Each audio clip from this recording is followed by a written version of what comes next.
Après des compétitions disputées sur les continents sud-américains et océaniques, le Grand Prix La Marseillaise fait figure de rentrée des classes pour les Européens. Les Marseillais, vainqueurs en 2013, auront une nouvelle fois à cœur de briller sur leur terre. La concurrence risque de donner du fil à retordre aux Marseillais. Du côté des sprinteurs tout d'abord, Samuel Dumoulin, vainqueur de cette épreuve en 2012, devrait faire parler de lui. John Degenkolb, de la formation Giant Shimano, s'était imposé sur Paris Tour à l'automne dernier et fait figure de grand favori aujourd'hui. Il ne faudra pas non plus oublier Romain Feuillu ou encore Arthur Vichot, capables de s'imposer dans l'emballage final. Cette épreuve d'ouverture se termine très souvent au sprint, mais le col de la Gineste pourrait donner des idées à nos grimpeurs français. Les jeunes coureurs comme Warren Barguil, Romain Bardet ou encore Tony Galopin se sont montrés prometteurs en 2013 sur les plus grandes courses. 2014 devrait être une réussite pour eux. Sous ces nouvelles couleurs de l'équipe IAM Cycling, Sylvain Chavanel devrait mouiller le maillot sur un parcours qui lui convient.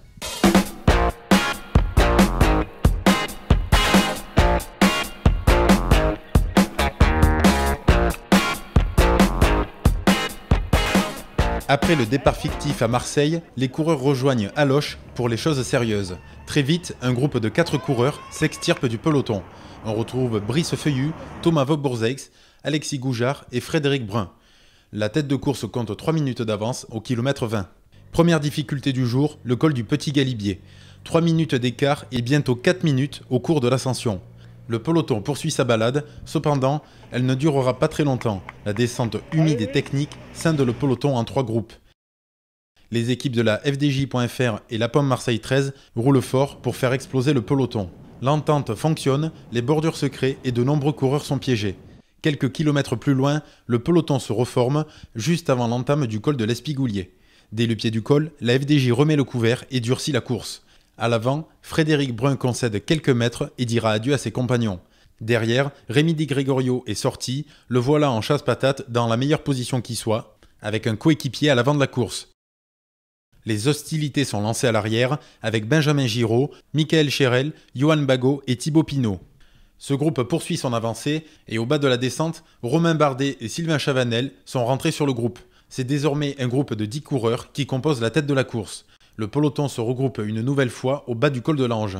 Avant-dernière ascension, Blaise Cadry, Romain Zingel et Brice Feuillu sont d'attaque. 2 km plus loin, c'est au tour de Michael Cherel de sortir en solitaire. Michael a le bon coup de pédale, l'écart est d'1 minute 24, tout est encore possible. La transition vers Cassis est rapide, le coureur d'AG2R La Mondiale entame la Gineste en solo. Derrière, la FDJ poursuit son numéro. Thibaut Pinot et Arthur Vichot tentent de fausser compagnie aux quelques coureurs qui les entourent. Le vent assomme les coureurs et les oblige à rester groupés.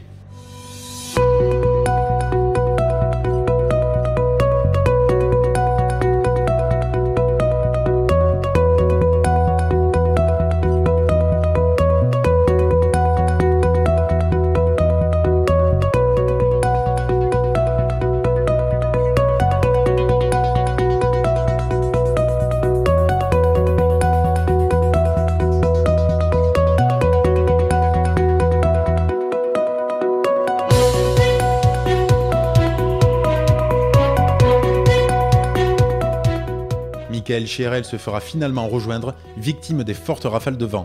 C'est un groupe d'une 50aine de coureurs qui se présentent sur la ligne d'arrivée, au boulevard Michelet. Le Belge Kenneth Van Bilsen de l'équipe Top Sport Vlaanderen-Baloise s'impose devant le stade Vélodrome. Il devance son compatriote Baptiste Plankert et Samuel Dumoulin. Baptiste Plankert est donc le premier leader de la Coupe de France PMU 2014.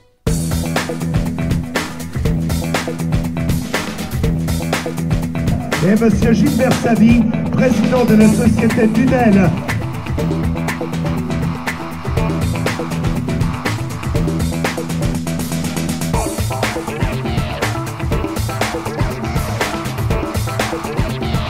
Radio Sud, vous applaudissez ici